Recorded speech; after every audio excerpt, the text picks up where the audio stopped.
When I announced my pregnancy, my husband's parent declared, "I'll be raising the baby since you have no experience." My husband smiled and said, "It's just how things are done." I pulled out a legal document and said, "Good thing I already chose who gets custody."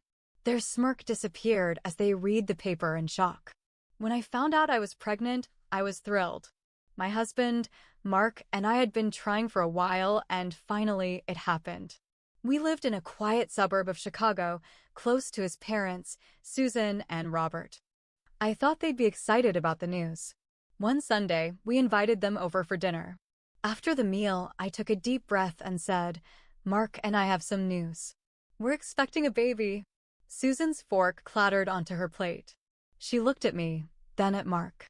"Well," she said slowly, "since you have no experience with children, I'll be raising the baby." I blinked, thinking I misheard. "Excuse me?" "It's just how things are done in our family," Susan continued. "The grandmother takes care of the firstborn to make sure they're properly raised." I turned to Mark, expecting him to object. Instead, he nodded.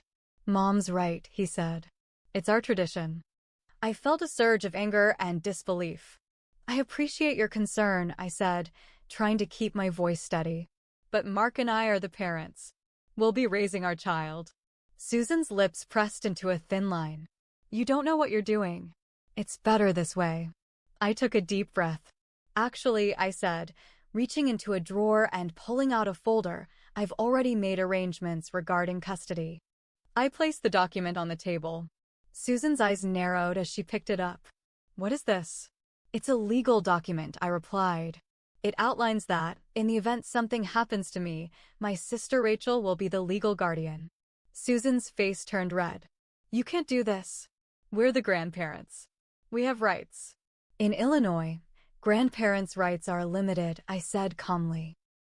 "The courts prioritize the parents' wishes unless it's proven that the parents are unfit." Robert, who had been silent, finally spoke. "We just want what's best for the child." "So do we," I said. "And that means Mark and I will be making the decisions." Susan stood abruptly. "This isn't over," she snapped, grabbing her purse and storming out. Robert followed, casting a disappointed glance at Mark. After they left, I turned to Mark. "I can't believe you sided with them." He sighed. "I didn't think it was a big deal. It's just how my family does things." "Well, it's not how I do things," I said firmly. "I'm the mother. I decide how our child is raised." The next few weeks were tense. Susan called daily, offering unsolicited advice and insisting on being involved in every decision. I tried to set boundaries, but she continually overstepped. One evening, Mark came home looking uneasy. "Mom wants to throw us a baby shower," he said. "That's nice," I replied cautiously. "But?" "She has a guest list and plans. She didn't ask for our input." I sighed. "Mark, this is our baby. We should be the ones making these decisions." "I know," he said. "But it's hard. She's my mom. And I'm your wife," I reminded him. "Our family comes first." As the months went by, Susan's interference intensified. She'd show up unannounced, rearrange the nursery, and even bought a crib for her house, insisting the baby would be spending nights with her. One day, I came home to find Susan in our kitchen, cooking dinner. "Hello, dear," she said cheerfully. "I thought I'd help out since you'll have your hands full soon."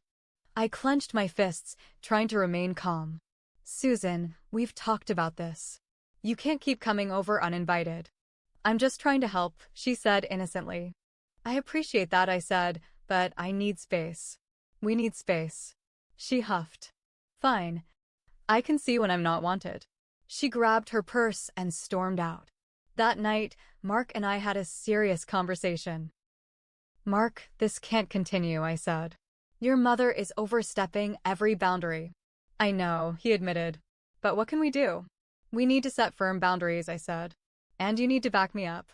He nodded. "You're right. I'll talk to her." The next day, Mark sat down with his parents and laid it all out. He explained that while we appreciated their support, we needed to make our own decisions as parents. Susan was not pleased, but Robert seemed to understand. As my due date approached, Susan's visits became less frequent, though the tension remained.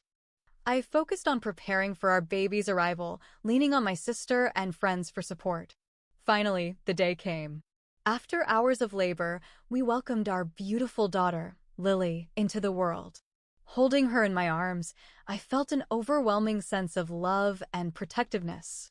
When Susan came to the hospital, she reached out to take Lily from me. I hesitated but handed her over, watching closely. "She's perfect," Susan whispered, tears in her eyes. "She is," I agreed. "And she's ours to raise." Susan looked at me, a mixture of emotions crossing her face. "I just wanted to help." "I know," I said gently, "but we need to do this our way." From that day forward, things slowly improved. Susan learned to respect our boundaries, and Mark became more assertive in supporting me. It wasn't easy, but we navigated the challenges together. Parenthood is a journey, and while guidance from family can be invaluable, it's essential to stand firm in your decisions and protect your rights. After all, no one knows what's best for your child better than you do. A few weeks after Lily was born, things seemed calmer. Susan was keeping her distance. Mark was more helpful at home. I started to think maybe the worst was over. I was wrong. It started small. Diapers disappearing from the closet. Bottles missing from the kitchen. At first, I thought I was just exhausted and forgetful. But one night, I caught Susan sneaking into our garage. She had a key. I stood frozen, Lily in my arms, watching from the nursery window. She was carrying a bag. It looked like baby supplies. The next morning, I told Mark. "She what?" he asked, looking stunned. "She has a key, Mark.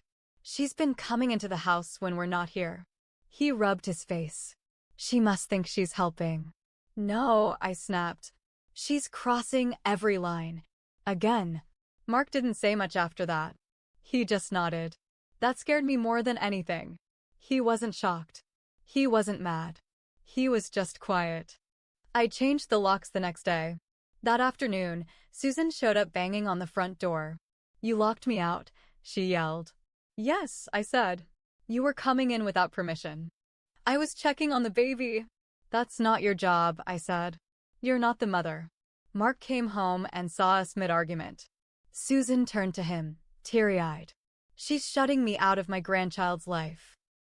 Mark looked at her, then at me. "You shouldn't have gone into the house, Mom." That night, he slept on the couch. The next twist came 3 days later. I got a letter in the mail. It was from a lawyer. Susan had filed for grandparents' visitation rights. I stared at the paper in disbelief. I felt like the air had been sucked out of the room. Mark read it over my shoulder. "I didn't know she was going to do this," he whispered. "Is she trying to take Lily from us?" I asked. "She just wants time with her," he said, but his voice was shaky. I called my sister, Rachel, in tears. "Get a lawyer," she said. "Now." So I did. And I documented everything. The uninvited visits. The stolen baby supplies. The argument at the door. Every text message, every voicemail. My lawyer said we had a strong case, especially with that legal custody document I had already filed. But it didn't stop Susan. She started posting on Facebook.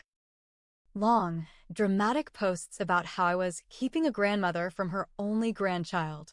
People started messaging me. Old neighbors. Distant cousins. Even coworkers. Some were supportive. Some weren't. I was called selfish. Cold. Controlling. I stopped going on social media. I stopped answering numbers I didn't recognize. Mark tried to talk to her. Tried to reason with her. But Susan was convinced she was the victim. And now, she was determined to win. The court date was set. I didn't sleep the night before. Neither did Mark. We sat in silence, our marriage hanging by a thread. And that was when I found it. The printout in Mark's work bag. It was an apartment listing near his parents' house. A 1-bedroom. Lease starting in 2 weeks. He was planning to leave. Or maybe not just leave. Maybe he was planning to take Lily. I waited until he came home. Held up the paper. "What is this?" He froze. "It's not what you think." "Then what is it?" He looked down. Mom offered to help. She said if things got worse between us, she could help me raise Lily. I felt like I'd been slapped. My stomach turned. You were going to take her, I said, voice shaking. You were going to take our baby. I didn't say that, he said quickly. I was just looking at options. I didn't say a word. I packed a bag for Lily and me and went to my sister's place. That night, I sat on Rachel's couch and watched Lily sleep. I felt numb, betrayed, furious, heartbroken, and I realized this fight wasn't over. It was just getting started. The next morning at Rachel's place, I sat with a hot cup of coffee I couldn't bring myself to drink. My phone buzzed every few minutes, calls from Mark, texts from Susan. I didn't answer. I couldn't. Then a knock at the door. Rachel looked out the window, then turned to me. It's Mark. I don't want to see him, I said. But Rachel, always the peacemaker, opened the door anyway. Mark looked like hell. Eyes bloodshot. Clothes wrinkled. He stepped inside without waiting for permission.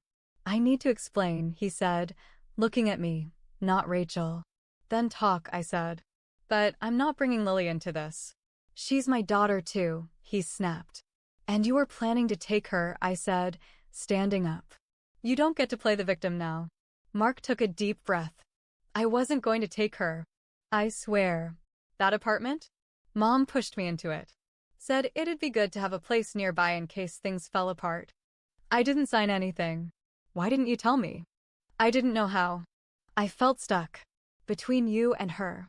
She makes everything sound so reasonable when she talks to me.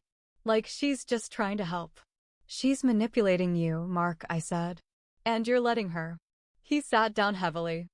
I don't want to lose my daughter. Then grow a spine, I said. Because this isn't going away. I let him stay long enough to see Lily. I watched him like a hawk the entire time. Then Rachel walked him out. 2 days later, I got another legal notice. Susan wasn't just filing for visitation anymore. She was now claiming Mark had agreed she could be Lily's primary caregiver and that I was emotionally unstable. She submitted text messages, snippets of conversations taken out of context, photos of me looking tired, holding Lily with one hand and my phone in the other. She even sent in a screenshot of a Facebook post I'd made at 2 a.m. that just said, I can't do this anymore. It was from a bad night when Lily wouldn't stop crying. She made it look like I was unfit. My lawyer called me. She's going for temporary custody. We need to act fast. I remember sitting on the floor, my back against the wall, Lily sleeping next to me in her bassinet. Everything was crumbling. Rachel came home and found me like that. She didn't say anything. Just knelt down and hugged me.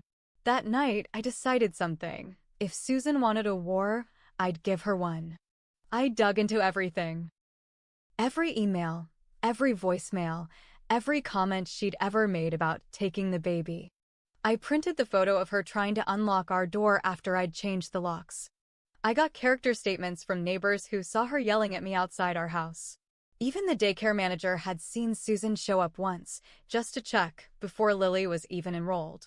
But then, another twist hit. Mark filed a motion to separate. Not divorce. Legal separation. And in it, he listed Susan's address as his new residence. That was the moment it clicked. This wasn't just Susan. It was both of them. They were building a case together. He'd chosen her. I called my lawyer. We're going for full custody, I said. I don't trust either of them. She hesitated. It's going to get ugly. It already is. A week later, I sat in a courtroom. Lily was with Rachel in the hall. Mark sat across from me, eyes low. Susan sat beside him, smug, in a navy blue pantsuit like this was her victory parade. When the judge walked in, I felt like I was floating outside my body. I told the truth. Everything. I cried, but I didn't break. I read out loud the text Susan had sent me after we changed the locks. You can't keep me away forever. I will have her. She belongs with us. I played the voicemail where she told Mark she was grooming Lily early to get used to her new home. The judge listened, asked questions, and then Susan slipped. When she was asked about her relationship with me, she said, I've been preparing for this since the moment I found out she was pregnant. I knew she wouldn't last as a mother. There it was. Plain as day. And yet, the judge didn't rule that day. The court date was extended. They needed more evidence. More testimony. I left the courthouse exhausted, but not defeated. And just when I thought things couldn't get more twisted, Rachel called me late that night. "I need to show you something." She sent a photo. A screenshot. It was from a parenting forum Susan had been posting on under a fake name. The posts were about rescuing her grandchild from an unfit, selfish mother. One post described how she had a plan with the father to slowly gain custody without alerting CPS. Susan had been documenting everything, publicly, anonymously, or so she thought. We traced the username to her email through a recovery link she posted by accident. Rachel sent everything to my lawyer. Now I had proof, not just of control, but of a plan. A detailed, malicious plan. This wasn't just overbearing grandma territory anymore. This was premeditated. And I was done playing nice. A week later, I was sitting in my lawyer's office with Lily in her carrier next to me. My lawyer looked at the printouts from the parenting forum posts, her face tight. "This changes everything," she said. "We're going to file for a restraining order. And I want a full emergency custody hearing. No supervised visits. Nothing. We're going all in." I nodded. I didn't even feel scared anymore. I was past that. We filed. Susan was served the next day. According to Rachel, she had a full meltdown on her front lawn, screaming at the officer, yelling about how I was tearing her family apart. Mark, meanwhile, kept texting. "Please, let's talk." I didn't know she was posting all that. "I'm sorry." Too late. The court date came fast. This time, it was different. We weren't in the small courtroom anymore. We were in the big one. There was a court-appointed child advocate, more lawyers, and more eyes. And Susan was quiet. Not smug. Not angry. Just pale. The judge started the hearing by reviewing the forum posts. The usernames. The recovery email. Then the judge asked Susan to confirm whether she had made the posts. She admitted she had. The courtroom went silent. My lawyer handed the judge one more piece of evidence. An audio clip. Susan's voice, telling someone over the phone, "I just have to wait until she makes a mistake. One big mistake. Then I can file for full custody and she won't see the baby again." The judge asked who she was talking to. She said, "Mark." My chest tightened. The judge turned to Mark. "Did you know about this?" Mark didn't answer. The judge pressed again. "Did you agree with this plan?" Mark looked down. "Not all of it. I didn't think it would go this far. But you didn't stop her," the judge said. He shook his head. I watched from across the courtroom. I wanted to scream. I wanted to cry. I wanted to ask him why. Why he let her plan to steal our child. Why he stood by her side. The judge didn't need my words. He saw everything. He ruled that Susan was to have no contact with Lily. No visits. No phone calls. No letters. Nothing. A permanent restraining order was issued. Any attempt to contact us would be grounds for arrest. Then the judge looked at Mark. "You failed as a father and as a husband," he said flatly. "You allowed your mother to endanger your child's welfare. You stood by while she plotted custody theft. And you benefited from it." Mark tried to argue, but the judge cut him off. "You will have supervised visitation only once a month. At the court facility. For now, you are not a custodial parent. You have no say in her upbringing until this court is confident you can be trusted again." Mark looked like the floor had dropped out beneath him. I stared straight ahead. I didn't celebrate. I didn't cry. I just sat there, holding Lily's hand. When we walked out of the courtroom, Rachel was waiting. "You did it," she whispered. "No," I said. "We did." That night, I sat with Lily in her nursery. I told her the truth, well, a version of it. "That woman will never touch you again," I whispered. "You're safe now." "And Mark?" He tried to send letters. Apologies. Promises to do better. I sent them all back unopened. Sometimes I wonder if I made mistakes. If I could have handled things differently. Maybe I was too harsh. Maybe I didn't fight hard enough for my marriage in the beginning. But then I remember, he didn't fight for me. Or for Lily. He let someone else try to steal our child. So no, I don't regret my choices. Sometimes revenge isn't about hurting people back. It's about making sure they never get the chance to hurt you again. And I made damn sure of that.